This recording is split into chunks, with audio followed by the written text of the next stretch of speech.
नमस्कार दोस्तों, स्वागत है आपका हमारी एक नई वीडियो में। कैसे हैं आप सब? आशा करता हूँ आप सभी अच्छे होंगे, स्वस्थ होंगे और अपने जीवन में मस्त होंगे। दोस्तों, अर्चना तिवारी मिल चुकी हैं। अर्चना तिवारी की कहानी मैंने आप सभी को सुनाई थी कि एक लड़की अचानक से ट्रेन से क्या हो गई, गायब हो गई। बात क्या है, अर्चना तिवारी किस तरीके से गायब हुई और किस तरीके से वह मिली है, ये बड़ा ही रहस्यमयी था और सबको चौंका देने वाला किस्सा और कहानी रही। शुरुआत वहीं से शुरू करेंगे जहाँ से जो है पिछली कहानी क्या हुई थी, ख़त्म हुई थी। लेकिन थोड़ा इंतज़ार करने के बाद, क्योंकि जिन लोगों ने ये किस्सा और कहानी नहीं सुनी है उनको जो है इसी में क्या मिल जाए, इसी में जो है कॉन्टेक्स्ट मिल जाए। असल में अर्चना तिवारी एक एडवोकेट है जो कि कटनी मध्य प्रदेश की रहने वाली हैं। 29 साल की हैं, सिविल जज की तैयारी कर रही थी। कहाँ पे? इंदौर में रहकर। कटनी एक छोटा शहर है, तो परिवार वालों ने कहा कि तुम इंदौर जाओ, वहाँ पे जो है पढ़ाई लिखाई पे ध्यान दो और जो है कंपटीशन बीट करके तुम जो है सिविल जज बन जाना। पढ़ने में तेज़, सारी चीज़ें अच्छी। अब क्या हुआ, इसी दौरान जो परिवार वाले थे उन्होंने क्या काम किया, अर्चना की उम्र को देखते हुए शादी का दबाव बनाना शुरू किया। शादी का दबाव बनाना शुरू किया तो अर्चना ने कहा कि मैं अभी शादी नहीं करना चाहती हूँ। तो उन्होंने एक पटवारी को ढूंढा था, मतलब जो लड़का था वो पटवारी था, उसको ढूंढा। तो उन्होंने कहा देखो, बात यह है कि शादी की एक उम्र होती है और पढ़ाई लिखाई जीवन भर चलती है। रही बात तो तुम्हारा जज बनने का जो सपना है, वो सपना जो है तुम्हारा आगे पूरा हो ही जाएगा। ठीक है, पढ़ने में तुम सही हो। अभी तुम क्या करो, तुम अभी जो है शादी कर लो और तुम पढ़ती रहना, आराम से जो है पेपर देती रहना। ये चीज़ जो है किसने कही? परिवार वालों ने कही। अच्छा, जब अर्चना ने ना नुकुर किया तो परिवार वाले उस समय माने नहीं। खैर, अर्चना के दिमाग में ये बात बैठ गई थी। ये बात पहले की किस्से कहानी में मैंने आपको नहीं बताया था, क्योंकि ये बात किसी को पता ही नहीं थी। अब क्या होता है, 7 अगस्त 2025 को अर्चना ने क्या काम किया, इंदौर से ट्रेन पकड़ी कटनी के लिए, क्योंकि 9 अगस्त को क्या था, रक्षाबंधन था। रक्षाबंधन के अवसर पे जो है कटनी पहुंचना था। 8 अगस्त को जो है ये ट्रेन सुबह पहुंच जानी थी 6 बजे के आसपास। लेकिन बात ये हुई, 7 अगस्त को आखिरी बार मौसी से बात होती है 10 बजे के आसपास, और उसके बाद जो है 3 बजे वो मोबाइल क्या होता है अर्चना का, स्विच ऑफ हो जाता है। सुबह पहुंचती है ट्रेन, वहाँ पूरा परिवार इकट्ठा होता है अर्चना को लेने के लिए। लेकिन बात यही होती है, वहाँ पे अर्चना नहीं उतरती है। अर्चना को ना उतरते हुए देख परिवार वाले अंदर जाते हैं, उसकी सीट पे चेक करते हैं। जब तक पहुँचते हैं तब तक जो है ट्रेन का सिग्नल हो जाता है और ट्रेन आगे की ओर रवाना हो जाती है। तुरंत वो अगले स्टॉप पे जो उनके रिश्तेदार हैं वहाँ जो रहते हैं उनको फ़ोन करते हैं और कहते हैं कि अर्चना इंदौर से आ रही थी, लेकिन इंदौर, अरे यहाँ कटनी में जो है नहीं उतरी। देखो अर्चना कहीं सो सा तो नहीं रही है, और जो है उसके बारे में पता करके हमको बताओ। आनन फानन में वो रिश्तेदार जो है स्टेशन पहुंचते हैं, ट्रेन आती है, ट्रेन में चढ़ते हैं और देखते हैं तो अर्चना का सामान वहीं रखा था। अगल बगल पूछताछ करते हैं तो पता चलता है कि यहाँ पे वो लड़की थी तो, लेकिन बात ये थी कि भोपाल और नर्मदा नदी के बीच में जो है एक आदमी ने देखा था, उसके बाद किसी ने उसको देखा नहीं और अचानक से रहस्यमयी तरीके से वो गायब हो गई। ये चीज़ जो है परिवार वालों को बताई उन रिश्तेदारों ने, तो परिवार वालों ने जीआरपी में कंप्लेंट दर्ज कराई कि हमारी बेटी जो है आ रही थी और वो गायब हो गई, अचानक से। जीआरपी ने इन्वेस्टिगेशन शुरू करी, साथ ही साथ जो है पुलिस ने भी इन्वेस्टिगेशन शुरू करी। अब क्या हुआ पिछले 10-12 दिनों में, हाल ये हो गए कि 500 से ज़्यादा सीसीटीवी कैमरा जो है खंगालने पड़ गए पुलिस को। साथ ही साथ 70 से ज़्यादा पुलिस वाले एक लड़की को ढूंढने में लग गए कि आखिर एक लड़की जो कि अच्छी खासी थी और पढ़ाई लिखाई में भी सही थी, वो जो है एक चलती ट्रेन से कैसे गायब हो गई। क्या उसे किसी ने किडनैप कर लिया और क्या जो है वह नर्मदा नदी में कूद गई। ये भी एक जो है सिनेरियो और थ्योरी जो है इसको भी कंसिडर किया गया कि कहीं जो है धोखे में कूद गई या जो है जानबूझ के कूद गई। अच्छा, बारिश का मौसम, नदी जो है उफान पे थी, तो इसलिए गोताखोरों को भी लगाया गया, जो कि मैंने आपको पिछली कहानी में बताया ही था। लगातार जो है इन्वेस्टिगेशन चल ही रही थी, सब परेशान थे कि कैसे अर्चना का कोई सुराग मिले और अर्चना जो है हम सभी को मिले। फिर क्या होता है कि जब इन सभी एंगल्स को तलाशा गया, देखा गया, तो नर्मदा नदी से तो कोई जो है सुराग नहीं मिला कि इस तरीके से कि कोई महिला जो है कूदी हो या फिर जो है महिला की लाश मिली हो। पुलिस ने कहा क्यों ना जो है क्या किया जाए, सीडीआर को चेक किया जाए। तो 5, 6, 7 अगस्त मतलब पिछले एक हफ्ते की जो उन्होंने क्या किया, सीडीआर पे फोकस किया। तो जब उस सीडीआर पे फोकस किया तो उसमें जो है कुछ नाम निकल के आते हैं। एक नाम निकल के आता है राम तोमर का।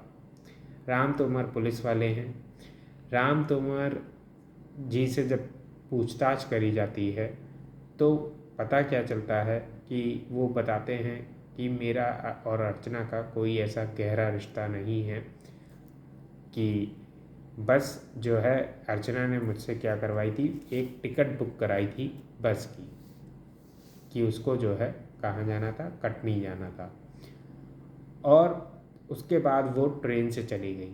मेरी और उसकी मुलाकात जो है यहीं पे हुई थी, है ना। कोई ऐसा जो है हमारे बीच जो है संबंध नहीं है जिससे कि जो है मैं शक के दायरे में आऊँ, इस तरीके की उनकी बयानबाजी थी। और मेरा इन सब चीज़ों से कोई लेना देना नहीं है। फिर एक नंबर और ढूंढा गया जो कि क्या था, लगातार जो है अर्चना के संपर्क में था। तो वो लड़का था सारांश नाम था उस लड़के का। सारांश नाम का ये जो लड़का था, इसके पास जो है पुलिस गई, पूछा कि ये बताओ अर्चना कहाँ है, तुम्हारे बारे में हमें सब पता चल गया है, अब हम तुम्हारे मुंह से जो है सच सुनना चाहते हैं। तुमने जो है अर्चना को मार डाला, और इस तरीके से जो है मतलब पूछताछ में कहा ही जाता है। तो सारांश बोलता है कि अर्चना को ना मैंने मारा है, ना वो नर्मदा नदी में कूदी है, ना वो किडनैप हुई है। अर्चना सही सलामत जो है नेपाल में है। जब सुना ये चीज़ कि वो नेपाल में है तो सब की जो है हाल ख़राब हो गए। असल में बात क्या हुई कि जो कि मैंने आपको बताया था कि परिवार वाले क्या कह रहे थे, पटवारी से शादी करने के लिए कह रहे थे। अर्चना के दिमाग में ये था कि मुझे क्या बनना है, मुझे जो है जज बनना है किसी भी कीमत पर। परिवार वाले मानने को तैयार नहीं, वो जो है शादी कराने के लिए पीछे लगे हुए थे। तो अर्चना ने जो है अपने दोस्त सारांश से, और सारांश का ही एक दोस्त था तेजेंद्र, उससे जो है क्या किया, संपर्क किया। तेजेंद्र और अर्चना पहले से एक दूसरे को भी जानते थे, तो ये तीनों के तीनों एक दूसरे को जानते थे। तैयारी कर रहे हैं इंदौर में आराम से। कौन? सारांश और अर्चना।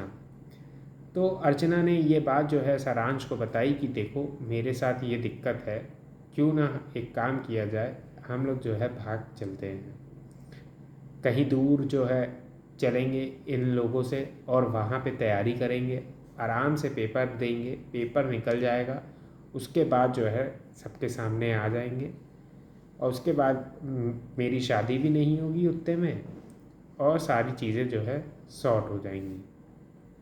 ये चीज़ें अर्चना ने सोची, लेकिन सारांश ने कहा कि इसका कोई फ़ायदा नहीं है, ये चीज़ ध्यान रखो गायब होने का, और अगर भागोगी तुम मेरे साथ तो मैं भी कहाँ जाऊँगा और जो है बहुत ही आसानी से हम सब पकड़े जाएंगे।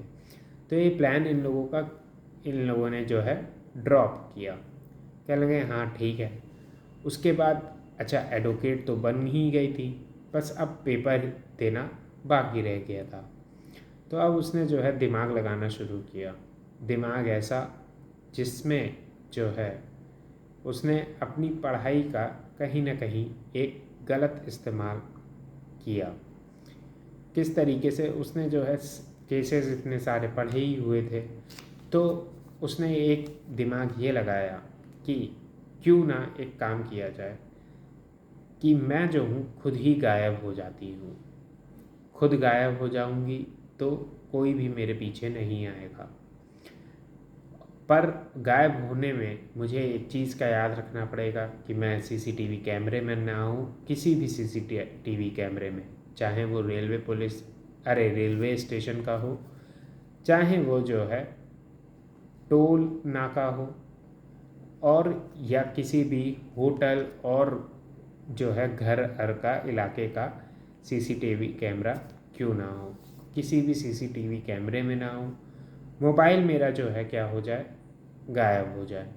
तो इन सभी चीज़ों का बारीकी से ध्यान रखा। अब इन लोगों ने जो है प्लान बनाया कि 7 अगस्त 2025 को वो क्या करेगी, इंदौर से बैठेगी ज़रूर ट्रेन में, लेकिन इटारसी में आउटर पे ट्रेन रुकती है, तो वहाँ पे आउटर पे वो उतर जाएगी। इस दौरान उस ट्रेन के अंदर उसके साथ तेजेंद्र होगा, तेजेंद्र उसके साथ लगातार संपर्क में होगा, और फिर जो है तेजेंद्र को जो है अर्चना ने ट्रेन में ही क्या पकड़ा दिया, मोबाइल पकड़ा दिया। तेजेंद्र ने वो मोबाइल कहीं फेंक दिया। उसके बाद ये दोनों उतरते हैं बाहर आउटर के। क्या हुआ कि ये लोग कैब लेकर खड़े हुए थे, कौन, तेजेंद्र, सारांश और अर्चना, ये तीनों मिलकर जो है वहाँ से निकलते हैं। उसके बाद कुछ देर तक जो है सारांश साथ में इन लोगों के रहता है, लेकिन बाद में सारांश इनका साथ छोड़ देता है, क्योंकि सारांश को ये लगा कि अगर जो है वह अर्चना के साथ ही रहेगा तो कहीं ना कहीं उसके ऊपर डायरेक्ट शक जाएगा, क्योंकि दोस्ती तो अच्छी ही है, प्यार का कोई चक्कर नहीं है, लेकिन दोस्ती अच्छी है, डायरेक्ट शक जाएगा, शक के घेरे में हम सभी आएंगे और हम सब पकड़े जाएंगे। तो वहाँ से तेजेंद्र और अर्चना आगे की ओर बढ़ते हैं। पहले वो सुजालपुर जाते हैं, फिर जो है बुरहानपुर जाते हैं। अब इस बीच क्या होता है, अर्चना ने ये चीज़ नहीं सोची थी कि उसका ये जो मामला होगा वो सोशल मीडिया पर आ जाएगा, और बुरहानपुर में वो कमरा ले लेती है किराए का, कि यहाँ पे किराए का कमरे में क्या करूँगी, मैं बैठकर पढ़ाई लिखाई करूँगी, सारी चीज़ें जो है सारांश से मंगवा लूँगी और आराम से मैं पेपर दे दूँगी, पेपर देने के बाद जो है घर पहुँच जाऊँगी। लेकिन सोशल मीडिया पे ये सारी खबर क्या हो जाती है, सर्कुलेट कर जाती है बाकायदा जो है फ़ोटो के साथ। अब उसको ये लगता है कि यहाँ पे अगर जो है मैं ज़्यादा दिन रुकी या ज़्यादा समय मैंने यहाँ पर बिताया तो मैं पकड़ी जाऊँगी और मेरा जो है क्या हो जाएगा, सारा का सारा भांडा फूट जाएगा। तो वो तुरंत सारांश को फ़ोन लगाती है और कहती है कि अब क्या करें। तो जो है वहाँ से ये कहाँ भागती है, हैदराबाद जाती है। फिर हैदराबाद में जो है नहीं रुकती है, फिर जो है वहाँ से जोधपुर जाती है, और जोधपुर जाने के बाद वो भागते हुए थक जाती है। वो कहती है कि अगर ऐसे ही चलता रहा तो मेरी पढ़ाई का क्या होगा, साथ ही साथ मैं कब तक जो है किससे बचूंगी। तो सारांश कहता है कि तुम एक काम करो, तुम नेपाल चली जाओ, वहाँ पे मेरा जो है देवकोटा नाम का एक दोस्त है, उससे जो है तुम संपर्क कर लेना। तो जोधपुर से ये दिल्ली आती है और दिल्ली से बस पकड़ती है यूपी नेपाल बॉर्डर के लिए, और यूपी नेपाल बॉर्डर पे पहुंचने के बाद ये जो है सड़क के रास्ते जो है काठमांडू तक पहुंचती है, और काठमांडू में देवकोटा मिलता है। जब देवकोटा मिलता है तो जो है वो उसको लोकल सिम प्रोवाइड करवाता है, होटल प्रोवाइड करवाता है, ताकि वह आराम से रह सके। ये सारी चीज़ें जो है घटती हैं।